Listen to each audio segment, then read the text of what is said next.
আসসালামু আলাইকুম, সবাই কেমন আছেন? অবশ্যই ভালো আছেন। আমরা আল্লাহর রহমতে ভালো আছি।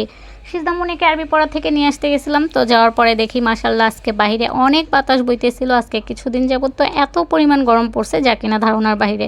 এই যে গাছের পাতাগুলোও কিন্তু বাতাসে নড়তেছে, ভালো লাগতেছিল অনেক। আসলেই মহান আল্লাহ তাআলার দেওয়া যে বাতাস তার তো কোনো তুলনা হয় না। যত এসির বাতাস হোক, ফ্যানের বাতাস হোক, সব কিছুই আল্লাহর বাতাসের কাছে কোনো কিচ্ছু না। তো এটার জন্য বাইরে দাঁড়ায় একটু বাতাস খাইতেছিলাম, আর হইতেছে সিজদামণির জন্য দাঁড়ায়ছিলাম। আর আমাদের হইতেছে একটা ঝুল ঝাড়ু দেওয়ার ঝাড়ু বারান্দা দিয়ে বাহিরে পড়ে গেছে, ওইটা হইতেছে আনার জন্য আমি যাইতেছি মাঠের ভিতরে।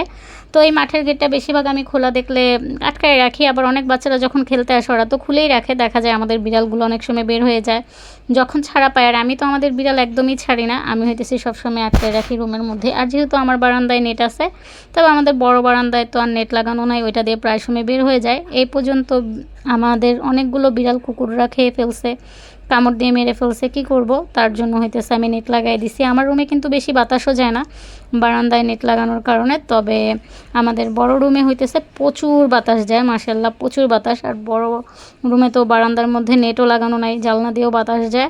আর আমার তো জানলা নেই, বারান্দা দিয়ে ছোট একটা জানলা আছে, তাও ওইটা হইতেছে আটকানো, ওটা হইতেছে খুলি না। আর খুললেও ওই পাশ দিয়ে বাতাস আসে না এটার জন্য।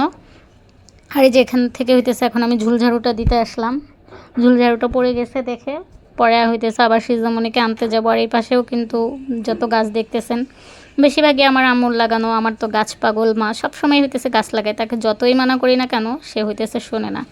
আর সে যেই গাছ লাগাবে না কেন সেই গাছেই কিন্তু ফল ফুল যাই লাগায় সেটাই হয়। আমি সবসময় বলে থাকি আমার হাতে তত একটা গাছ টাছ হয় না। আগে অনেকগুলো গাছ লাগাইছিলাম, যখন দেখছি মরে যায় তখন আর গাছ লাগাই নাই। যে মাশাআল্লাহ কত সুন্দরভাবে আমার আম্মুর হাতে গাছ হয়েছে, আমার কাছে তো দেখে অনেক ভালো লাগে যে সে সবসময় গাছ পাগল মানুষ, গাছ লাগায়। এবার সিলেটে গিয়েও গাছ লাগায় আসছে, মানে সে যেখানে যাবে সেখানেই হইতেছে গাছ লাগাবে। আর এখানে হইতেছে আম্মু পেঁপে গাছ লাগাইছে, এই পেঁপে গাছের পেঁপেগুলো কিন্তু মাশাআল্লাহ অনেক মিষ্টি।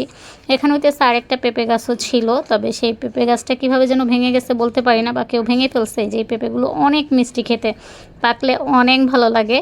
তো আর হইতেছে সাজনা গাছও লাগাইছে, এটার মধ্যে নাকি 12 মাস সাজনা হয়, তবে এখন পর্যন্ত হয় নাই। আম্মু তো আশায় আছে সাজনা হবে, সে খাবে।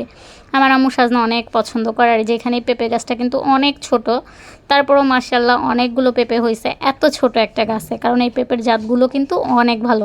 আসলে এই গাছের মধ্যেও কিন্তু অনেক রকম জাত আছে, দেখা যায় কিছু কিছু গাছ আছে ওগুলোতে কিন্তু খুব তাড়াতাড়ি ফল আসে। আর এখানে কচু গাছগুলো কিন্তু ভালো, যে কচু শাকগুলো আর কি।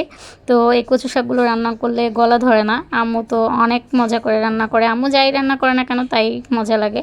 আর এতে এখানে কিন্তু ছুটি হয়ে গেছে মসজিদে সব বাচ্চাদের, আর আমি সিজদামণিকে বাসায় নিয়ে যেতেছিলাম। সিজদামণি তো প্রথম দিকে বাসায় যাইতে চাইতেছিল না, সে বলতেছিল সে হইতেছে মাঠের মধ্যে কিছুক্ষণ ঢুকবে। আমি বলতেছিলাম এখন মাঠে তোমার ঢোকা দরকার নাই, বিকালে পরে আইসো। সে তো কথা না শুনে মাঠের গেটের সামনে দাঁড়ায় আছে, আর অন্য সব বাচ্চারা কিন্তু চলে যাইতেছে, অথচ সে হইতেছে মাঠের গেটের সামনে দাঁড়ায় আছে, আমার সাথে এখন বাসায় যাবে না।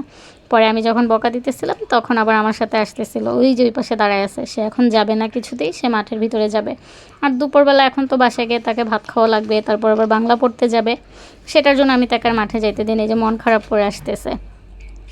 আর মসজিদে গিয়ে হইতেছে সে প্রতিদিনই মসজিদে যায়, সেখানে তার বন্ধু আছে, তাদের সাথে একটু কথাবার্তা বলে। এটার জন্য আমি মাইর দিই, কারণ হুজুর কয়দিন হুজুরকে জিজ্ঞেস করছি সে কেমন পড়ে, বলে গল্পও করে, তার জন্য দিচ্ছি মায়ের মাঝে মধ্যে।